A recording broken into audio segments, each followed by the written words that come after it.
And we're on the air. Don't do that. Don't do that. Just turn it off. I'm trying. We've got our vacuum going, and you've got a little robot vacuum happening. And so if you hear some weird background noise, that's what's going on. So, welcome to Suzilla in the new digs. Yeah, we are in Matt's office. And Matt hasn't had an office in a really long time. Yeah, in over a decade. I've usually been the guardian of the front desk. So it might be it feels like it's a little more echoey in here. You've got the headphones, you can hear it. It's just okay, going on. So yeah, we are playing some new things, and I tried to figure out what we wanted to talk about this week. Yep. And I'm going to surprise Susie like I always do. You always do. So I think it's a good time to talk about clothes in the workplace. Because of the famous question this week of, do you even own a suit? Yes, you do. Who asked you that? No, that was actually asked of President Zelensky. Oh, that BS, yeah. And no, that's a really important question. Yeah. Well, yeah, but why is a suit critical, I guess, is the other question. Well, that's one of those classist things. It very much is. And when there are two ways that people dress. Yeah. One is fashion, the other is function. There's a combination of it, but there's a rainbow of variances in all of it. Well, yeah, there's a range.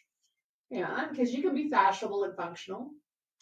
Yeah. And you can be functional and fashionable. Mm-hmm. You know, right now I am functional and fashionable. Kind of. Kind of.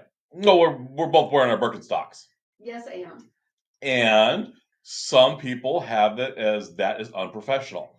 Yes, you have been given grief many times about wearing sandals at work. I don't wear more professional shoe. Blah blah blah. Yeah, no, you have. I know I have. By a former peer. Yes. You know what? By a former peer who had a corporate uniform. When he was being casual, he was wearing a polo shirt and khakis. Yes. And he might wear pressed jeans on Fridays. Mm-hmm. It's like because cheat Fridays. Yeah, and it's one of those really ridiculous corporate aspects. Yeah, well, yes. It's uniformity. Yeah, it's like McDonald's. It's you got if you don't go to McDonald's, you're going to get the same food everywhere. Yeah, and it's an unnecessary investment. It can be actually difficult. Yeah. For a new hire. It's like, oh, well, here, we've just hired you, but you've got to have this, and this. It's like, well, I haven't gotten paid yet. How am I supposed to pay for all this, and this? Like, well, figure it out or you don't get the job. Yeah. Yeah, that's happened to me. There's been a couple of times it's like, oh, by the way, you have to wear a white collared shirt. It's like, I don't have a white collared shirt. I never wear a white collar. Why would I wear a white collared shirt? That was one of the big pressing things when I moved jobs in Banta years ago. Yeah, because you went from the floor to a more management position. I went from the floor to a project manager. Yeah. It actually was assistant project manager, then project manager. Right. But one of the vice presidents had that question was can you dress? Can you dress? No, it was literally that. I believe it. I'm just amused by it. But yeah, that was he actually voiced that. Uh-huh. It's like, yeah, you dress too casual was the actual phrase. Uh-huh. And it's like I'm running around in a dusty warehouse and you want me to put on a freaking suit and tie? You're gotta be crazy. You know what you can on your shoe jacket. I just want you in a tie. And it was like, no, that's ridiculous. That's a comment from someone who hasn't done the job and doesn't understand the job. Yeah. And we see that disconnect time and time again from management putting the upper management putting unrealistic expectations on the people who are actually doing the job. Yeah. Because they have no concept on what it takes to do the job. True. I have noticed lately in one of our local grocery stores, when I was working there, it was you had to wear, their store shirt, or before that it was the white shirt. If you're a man, you had to wear a tie. If you're a woman, you had to wear a bow. It was pretty regimented. Mm-hmm. COVID hit, and it relaxed a lot. Yeah. Now you just have to wear like the corporate apron. Schmuck. I'm not. When I was in the pharmacy, one of the things that they really wanted to do was make sure that you looked professional. Mm-hmm. It's like, okay, so you put me in a smock so I look like a lunch lady. Awesome. And then told me I couldn't have anything in my pockets. Okay. Yeah, that actually happened. Yeah, but how much are they actually going to see you because you're elevated over high countertops? No, they're not. They don't do that. In the pharmacies I worked, you were never elevated. Yeah, traditionally, the pharmacy has been elevated. Traditionally, the pharmacies are elevated, and the logic behind that is twofold. Mm-hmm. Fold one gives the pharmacist a sense of superiority. Uh-huh. Type 2 gives them a view of the entire room when they're working by themselves. Mm-hmm. So they can sneak up and steal their drugs. Or just shoplift from the candy counter. Mm-hmm. It's a matter of security to a degree. Yeah. But the pharmacist was always expected to wear a collared shirt and tie, or something to that effect, if you were a woman.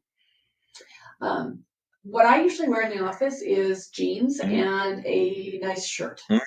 If I am, a non-t-shirt, I'll wear a t-shirt on weekends if I'm working on the weekend. Although I usually just put a hoodie on and never take it off because I get all cozy. But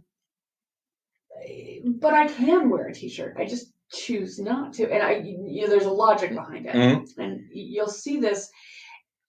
I don't wear a t-shirt, especially if I have Medicare customers coming in.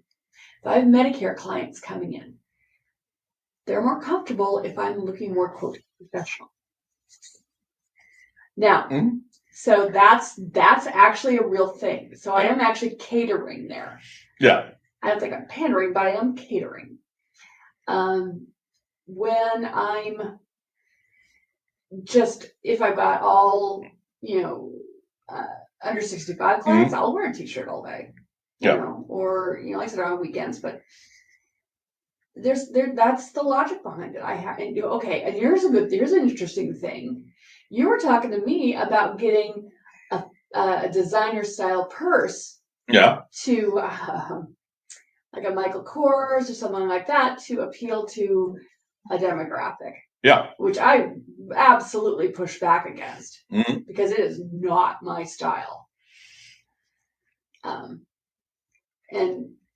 I'm one of those individuals that I believe in baiting traps. It is a sales technique to throw out bait and see what you get. Yeah. I'm not sure how my having a purse baits traps. It's the same concept, and you can say this: the engagement ring, the engagement band. Okay. Before you had it, you're like, it doesn't make a difference. Doesn't make a difference. And then you had showed it off a couple times. And it's pretty, and people liked it, and I like it, and it's got a sentimental aspect to it, and blah blah blah blah blah. And that is a bait because it's a positive, attractive thing that you can talk about. Yeah, I guess that's true. And it's something that you can bond over. Yeah. Oh, hey, that's a great ring. Here, let's share. it's one of those tricks that salespeople can Seeing do. him do his hands just that was hilarious. I'm a wizard. So yeah, it's having something like that is simple. And when you start to look at some of our different demographics around, Uh-huh. absolutely a branded purse like that, there's going to be some people that queue off on it. And since a lot of healthcare is decided by women, Yeah. doing those Oh, yeah. small little additions like that. Yes, and it's also very disingenuous to me. It might come across as insincere because it is insincere.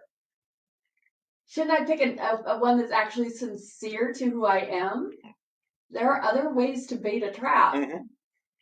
Well, traps to bait. Other traps to bait. There you go. And I think that would be more comfortable in that regard.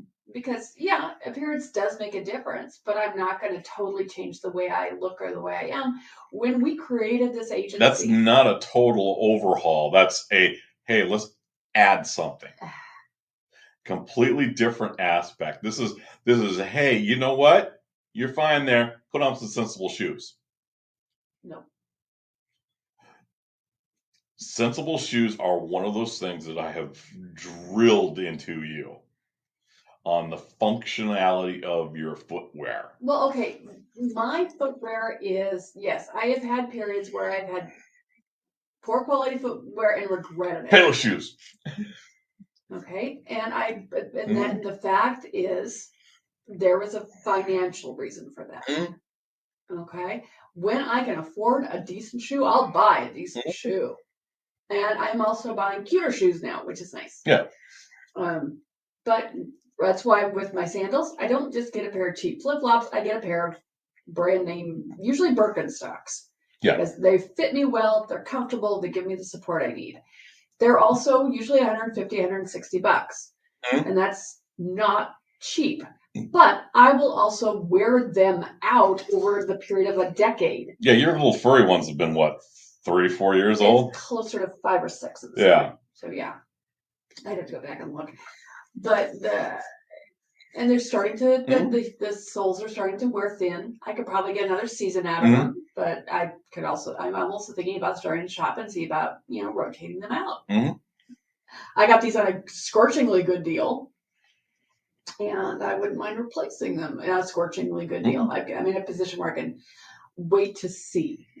Yep, and sandals are a good one because it's the open-toed nature. Yeah. Well, now in some businesses, it is inappropriate to wear open-toe because it's dangerous. Yeah. That's an OSHA thing. Well, it's more than an OSHA thing. It's a safety thing. Yeah, it's a safety thing. You don't want to be run around in sandals if you're hauling heavy boxes because you're going to crush your toes. You need a little bit of cushion there. Yeah. I will forever deride the people on motorcycles that wear flip-flops. Yeah, you always get people like that. Hell. Yeah, because it's dangerous. You're basically going to tear your foot off at some point. Yeah, it's shorts and flip-flops on a motorcycle. Yeah, you dress for the slide, not the ride. There you go. And so here's an interesting question: when we're working, are we dressing for the slide or the ride? To draw an analogy there. Usually we're dressing for the slide. There you go. But at the same time, I've always kind of designed the business around failure. What? Okay. Every business fails. Every. Okay. For a successful business, you pivot. Well, yeah, if something didn't work, you pivot. And the longer you keep pivoting, the longer your business stays intact. Because you stay fresh. You stay fresh. You stay ahead of trends. And at the same time, the only way you get to a pivot is a failure. Oh, okay. You just gotta recognize it and move forward from it. Yeah. Yeah, and there's nothing wrong with that. That's actually expected. If you stay in where you're at and not doing anything, you're stagnant and you don't grow and bleh. Eventually you fail all the way. And at the same time, it's a different thought process. Okay. There is a group out there that hey, you find out what works and you replicate it. Okay. Because that's perfect. Uh-huh. My thought process is, hey, keep going until it fails and then change. Okay, good example of that is the 1980s movie Gung Ho. Yeah. Yeah. If you're not familiar with this, the Michael Keaton movie, it was the Rust Belt, where a car manufacturer was losing out to the Japanese. Yeah. So they decided they were going to, actually, they sold to the Japanese and were adopting the Japanese business manufacturing models, business models, which was not working well. So the employees forced to pivot and succeeded.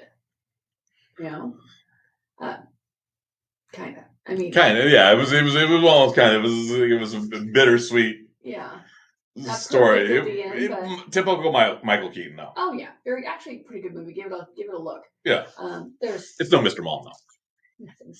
Because it introduced the world to the Whoopee. That's true. And that got drug over to the army. Yeah. Yeah, and it was definitely a great vehicle for Terry Gott. Rest in peace. That was also interesting because it showed, again, in a lot of ways, because that character was coming out of the car industry as well. The automobile industry as a designer, and how he had to shift his, he had with suit and tie, and then his wife had to go into the business world, into advertising, and she had to find a suit and tie, and she had one of those power suits. Pain power suits. Oh, and then with the fluffy collars, and you had to wear a skirt, and if you wore a pantsuit, you were looked upon askance. Yeah. Yeah. Because this is, this 80s, 90s, this is what we grew up. This is what the boomers in management think of when they think, okay, that's professional. Yeah. And I actually got introduced to a new concept of, what's professional when it came to shorts at work. Okay. And because I had famously hired a couple people who believed that shorts year round. Yeah. There are dudes like that. Yeah. Absolutely, 100%. That's the way they are. People that would, if unless they were, they're wearing shorts 24/7, regardless of the weather. And I was being a project manager and running a cleaning crew for a large building, and had one of those individuals in it. So I had to do a little bit of digging. Because, for example, the appropriate attire for a window washer is shorts. Why? It's just one of those things. It's like painters and wearing white. Yeah, it's like painters and wearing white. It just is. It just is, because usually they're out in the sun. They don't have to protect their legs from like weed eating. Yeah. So shorts is attire. The other famous example that I use for professionalism in shorts is the British Army and Bermuda shorts. Oh, there you go. Because they were overheated otherwise. Yeah, and we don't live in a cold climate, so it's like, okay, I can see a professional pair of shorts. It's one of those things that I had to change, do my little, change my mindset. It's like, okay, I can see a professional pair of shorts, touching the knees, and it changed my mind looking it up. It's like, yeah, I can see that. And if you're not being officer dangle, you'll be fine.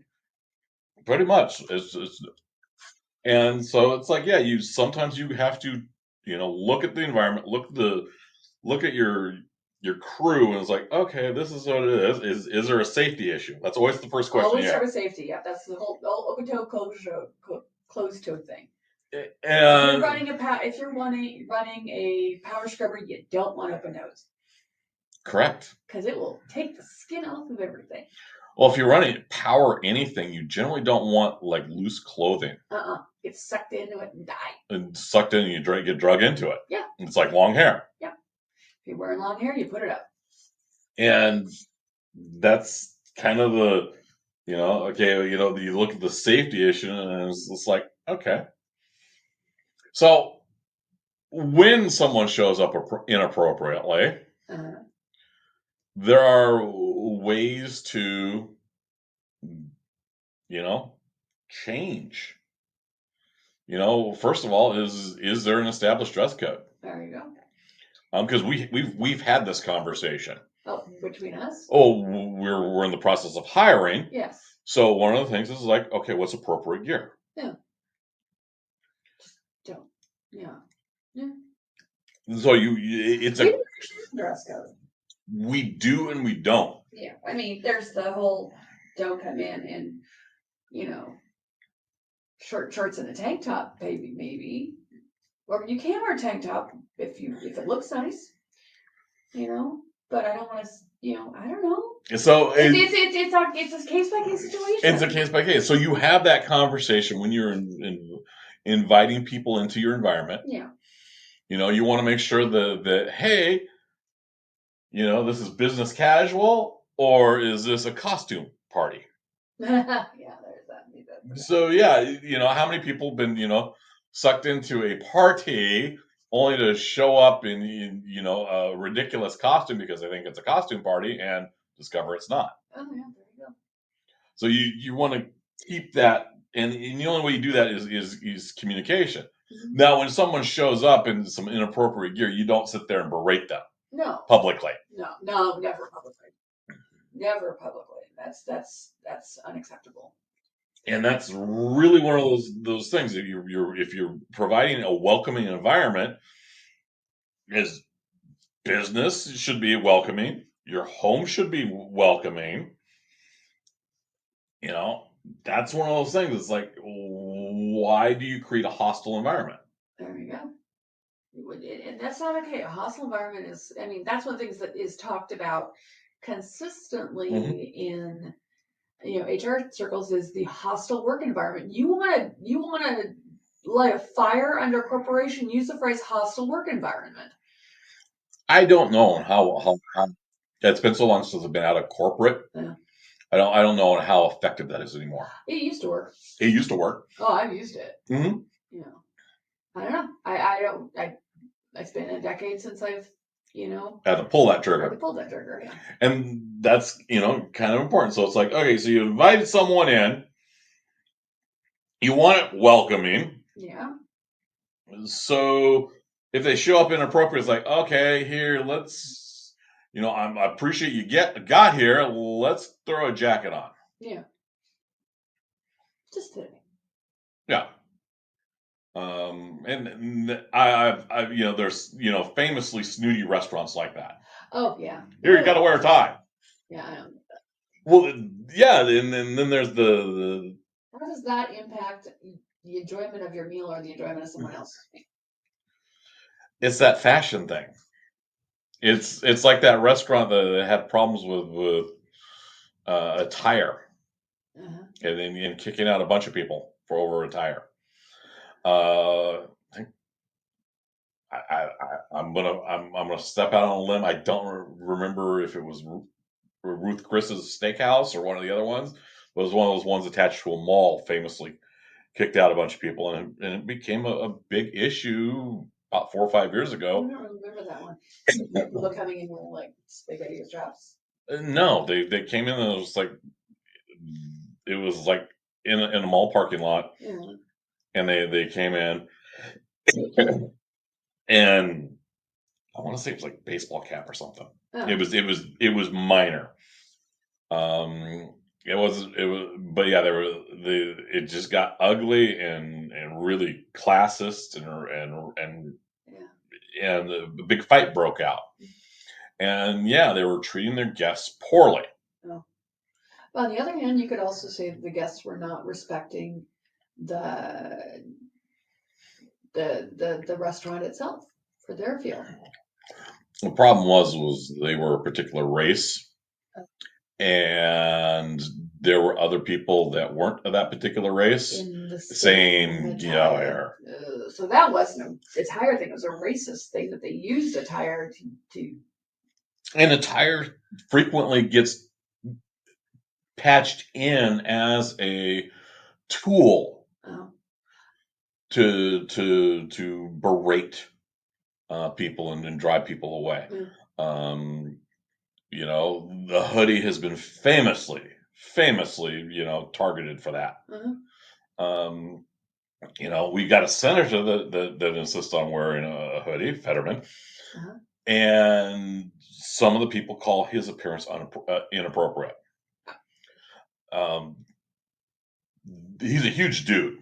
Yes. He's what, like 6'8" or something he's crazy? A big guy. Yeah, he's a ass guy. So finding clothes is tough. At his level, he could have a bespoke suit made, or at least tailored.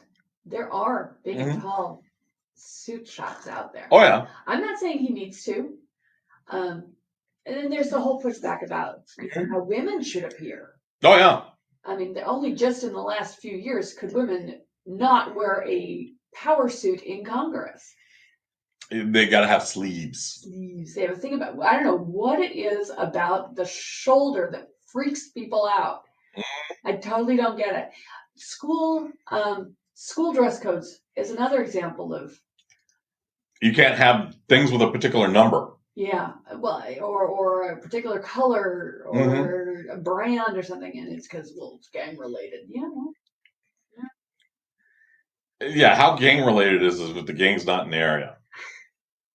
One of the famously was the hairnet.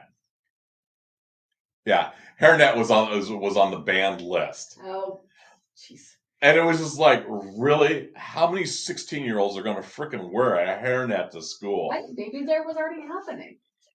Yeah, but they're watching, you know, movies from the hood. It's like, oh, we can't have that. Yeah, and it's just like, come on, let's get a little bit real here on that. It's like, how many guys are gonna show up in Wranglers with the circled back pocket and the plaid shirt? And nobody gives them hell, or the giant belt buckles. Nobody gives them grief. Yeah, you know. So wear that uniform because it is a uniform. It is a uniform, and you know, I'm able to walk into. I present very conservatively. Oh, you totally can. You can totally present that. And I get some wild conversations off of it. Wildly wrong, but wild. Yeah. And dress does play a factor into that. It does. You know, because I'm not wearing tie dyes and a fish shirt. No. You know, I normally wear, usually it's usually a t-shirt or hoodies, something usually dark.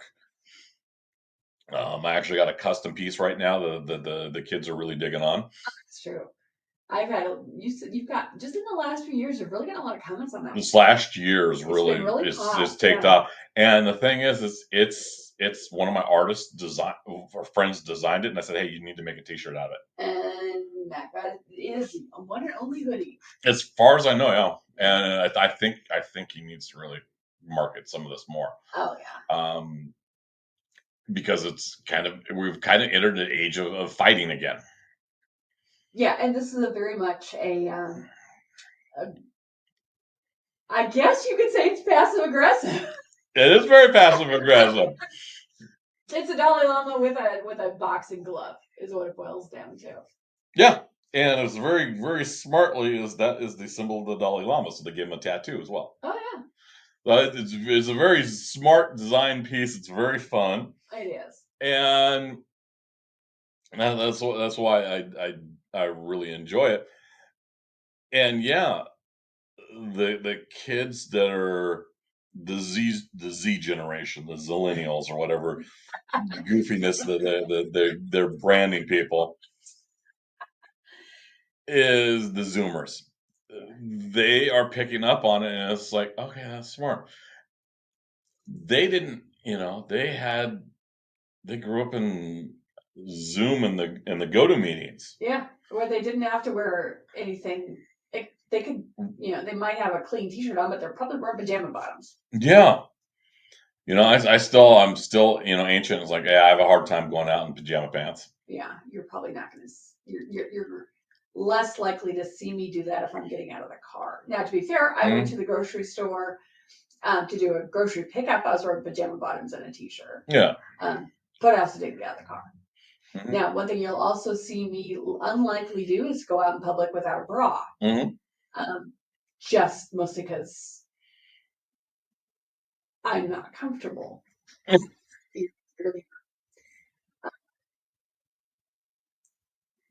Don't find a judge if you want to, But then I also look at, was it Kanye's wife, mm-hmm. who at the Grammys basically wore nothing. Yeah. I had less issue with her outfit, more issue at that really vacant look on her face. That was frightening to me. And yeah, I think what she was wearing was not necessarily appropriate for a ceremony. It was a statement. It wasn't comfortable personally. Yeah, and Americans have a tendency to have difficulty with nudity. Well, even if she had done this in Europe, it probably would have caused a bit of a spin because she was in a completely transparent dress. Mm-hmm. Everything was on display. Yeah. Like I said, I think I had less difficulties with what she was wearing as to why she was wearing it and her mindset at the time. Because there's a couple of pictures of her, and it's like, what the heck is going on in her head? Because she looked like a mannequin. Yeah, it was really weird. That's subspace, but that's another story. Yeah, that's actually, you're probably right. That's probably exactly where they were. All right, so we are at 30 minutes, and that's a weird place to land, but that's where we're at. Matt's got an appointment in a few, so he's got to be off and running. And have a great week. We will talk to you again next Thursday here at Suzilla with Matt and Susie at Wenatchee Insurance. Yes, bye-bye.